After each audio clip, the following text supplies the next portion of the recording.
America అధ్యక్షులు ట్రంప్కు భారత విదేశాంగ మంత్రి జయశంకర్ చురకలంటించారు. చమురుపై ద్వంద్వ నీతి ప్రదర్శిస్తున్నారని సెటైర్లు వేశారు. నీతులు చెప్పేవారు ఆచరణలో మాత్రం అందుకు భిన్నంగా వ్యవహరిస్తున్నారని కామెంట్ చేశారు జయశంకర్. రష్యా చమురు కొనుగోలు చేస్తున్న భారత్పై ట్రంప్ సర్కార్ 25% సుంకం విధించింది. ఆ దేశం నుంచి చమురు కొనుగోళ్లను నిలిపివేయాలని ఒత్తిడి తెస్తోంది. అదే సమయంలో రష్యా నుంచి చమురు కొనుగోలు చేస్తున్న చైనా, యూరప్పై మాత్రం ఎలాంటి చర్యలు తీసుకోలేదు. ఈ క్రమంలో అమెరికా తీరును ఎండగట్టారు కేంద్ర విదేశాంగ మంత్రి జయశంకర్. అమెరికా ద్వంద్వ నీతిని ప్రదర్శిస్తోందని విమర్శించారు. ఆసియాన్ సదస్సులో అమెరికా విదేశాంగ శాఖ మంత్రి మార్కో రూబియోతో భేటీ తర్వాత ఆయన ఈ వ్యాఖ్యలు చేశారు. రష్యా చమురు విషయంలో అమెరికా అనుసరిస్తున్న ద్వంద్వ వైఖరిని జయశంకర్ తప్పుబట్టారు. ఇంధన కొనుగోళ్ల విషయంలో ఒక్కో దేశం పట్ల ఒక్కో విధంగా వ్యవహరిస్తోందన్నారు.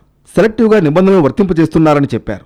నీతులు చెప్పేవారు ఆచరణలో మాత్రం అందుకు భిన్నంగా వ్యవహరిస్తున్నారని విమర్శించారు. ఓవైపు సరఫరా గొలుసులు క్షీణిస్తున్నాయని, మరోవైపు ఇంధన మార్కెట్లు కుచించుకుపోతున్నాయని జయశంకర్ అన్నారు. ఇంకోవైపు టెక్నాలజీ, సహజ వనరుల కోసం పోటీ వంటి కఠిన సమయాన్ని ప్రపంచం చూస్తోందని చెప్పుకొచ్చారు. మార్కెట్లో నెలకొన్న అసాధారణ పరిస్థితుల కారణంగా ఇంధన వాణిజ్యం తగ్గిపోతుందని ఆందోళన వ్యక్తం చేశారాయన. ఈ తరుణంలో కొందరికి మాత్రమే నిబంధనలు వర్తింపజేయడం, ఇతరులకు నీతులు చెప్పేవారు వాటిని పాటించడం లేదంటూ ట్రంప్ సర్కార్కు జయశంకర్ చురకలంటించారు.